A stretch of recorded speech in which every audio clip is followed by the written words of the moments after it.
사랑하는 행복한 교회 성도 여러분, 이 영상을 보시는 하나님 나라의 귀한 자녀 여러분, 오늘은 2022년 11월 25일 금요일입니다. 오늘 매일 성경 본문에서는 안티오코스 4세의 교만이 하늘을 찌릅니다. 그는 자신을 높여 모든 신들 위에 올려놓습니다.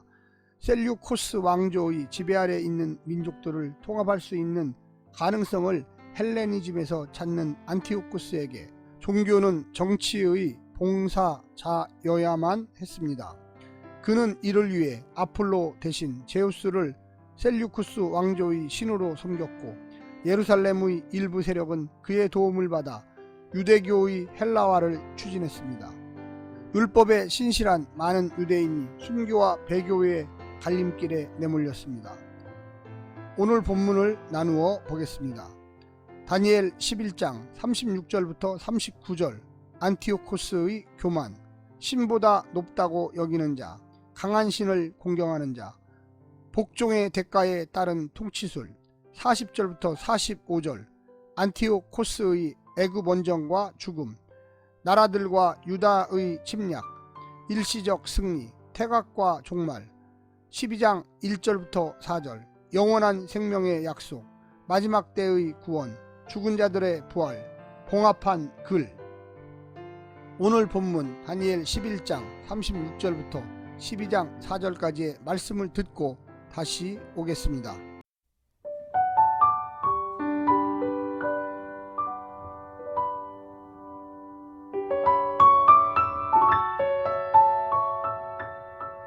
그 왕은 자기 마음대로 행하며 스스로 높여 모든 신보다 크다 하며 비상한 말로 신들의 신을 대적하며 형통하기를 분노하심이 그칠 때까지 하리니, 이는 그 작정된 일을 반드시 이룰 것임이라. 그가 모든 것보다 스스로 크다 하고 그의 조상들의 신들과 여자들이 흠모하는 것을 돌아보지 아니하며 어떤 신도 돌아보지 아니하고 그 대신에 강한 신을 공경할 것이요, 또 그의 조상들이 알지 못하던 신에게 금, 은, 보석과 보물을 들여 공경할 것이며, 그는 이방 신을 힘입어 크게 견고한 산성들을 점령할 것이요, 무릇 그를 안다 하는 자에게는 영광을 더하여 여러 백성을 다스리게도 하며 그에게서 뇌물을 받고 땅을 나눠주기도 하리라. 마지막 때에 남방왕이 그와 힘을 겨룰 것이나 북방왕이 병거와 마병과 많은 배로 회오리 바람처럼 그에게로 마주와서 그 여러 나라에 침공하여 물이 넘침같이 지나갈 것이요, 그가 또 영화로운 땅에 들어갈 것이요, 많은 나라를 패망하게 할 것이나 오직 에돔과 모압과 암몬 자손의 지도자들은 그의 손에서 벗어나리라. 그가 여러 나라들에 그의 손을 펴리니 애굽 땅도 면하지 못할 것이니, 그가 권세로 애굽의 금, 은과 모든 보물을 차지할 것이요, 리비아 사람과 구스 사람이 그의 시종이 되리라. 그러나 동북에서부터 소문이 이르러 그를 번민하게 하므로 그가 분노하여 나가서 많은 무리를 다 죽이며 멸망시키고자 할 것이요, 그가 장막 궁전을 바다와 영화롭고 거룩한 산 사이에 세울 것이나 그의 종말이 이르니 도와줄 자가 없으리라. 다니엘 12장.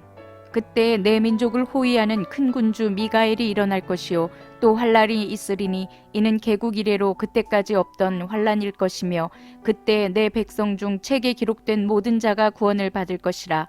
땅의 티끌 가운데에서 자는 자 중에서 많은 사람이 깨어나 영생을 받는 자도 있겠고, 수치를 당하여서 영원히 부끄러움을 당할 자도 있을 것이며, 지혜 있는 자는 궁창의 빛과 같이 빛날 것이요, 많은 사람을 옳은 대로 돌아오게 한 자는 별과 같이 영원토록 빛나리라. 다니엘아, 마지막 때까지 이 말을 간수하고 이 글을 봉함하라. 많은 사람이 빨리 왕래하며 지식이 더하리라.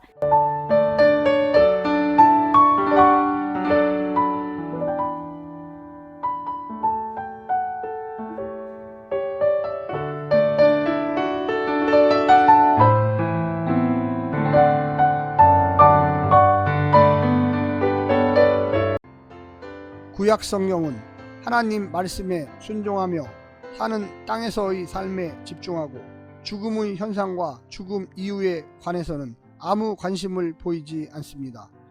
죽은 자는 의인이나 악인이나 모두 스올로 내려가서 영원한 잠을 잡니다.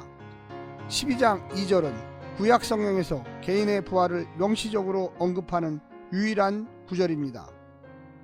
히데겔 강가의 환상을 배경으로 보자면 죽은 자의 깨어남은 믿음을 지키다 죽은 순교자들로 인해 발생한 문제에 대한 답변으로 등장합니다. 의인이나 악인이나 모두 스올로 내려가는 것으로 끝난다면 믿음을 지키다가 죽음에 이르는 것이 무슨 의미가 있겠습니까? 배교자와 순교자의 종말이 동일하다면 하나님의 공의에 관해 무엇을 말할 수 있겠습니까? 이런 질문에 대한 답변으로 부활의 가르침이 등장하고 심판과 보응의 최종 판단이 현세가 아니라 내세로 옮겨졌습니다. 마지막 때에 죽은 자들이 깨어나 의로우신 하나님의 심판 앞에 서게 됩니다. 믿음에 충실한 순교자에게는 영원한 생명의 상급이, 믿음을 배반한 자들에게는 영원한 수치, 부끄러움이 주어집니다. 한마디로 부활의 가르침은 배교의 위험에 처한 자들에게 주는 격려와 소망의 말씀인 것입니다. 오늘 본문을 세 부분으로 나누어 자세히 설명드리겠습니다. 첫 번째, 하나님 노릇하는 인간신. 그 왕 안티오쿠스 4세는 자기 스스로 왕권을 차지했다는 생각에 교만해져서 인간인 자신을 신의 자리에 앉혀놓고 감히 하나님 신들의 신을 대적합니다. 하지만 그는 자신이 여호와의 분노하심이 그칠 때까지만 형통할 것임을 몰랐습니다. 강한 국가 권력을 등에 업고 자신이 다른 신들보다 크다고 생각했고 조상들이 숭배하던 아폴로 신 대신에 제우스 신을 세워 그를 통해 자신이 점령한 지역을 하나로 통합하려고 시도했습니다. 이 왕의 통치 아래에서 헬라 문화를 받아들이는 일은 교양이었고 성공의 길이었습니다. 하지만 시대가 만든 트렌드가 곧 성공의 길인지는 몰라도 생명의 길은 아닙니다. 두 번째는 한순간에 사라질 악인.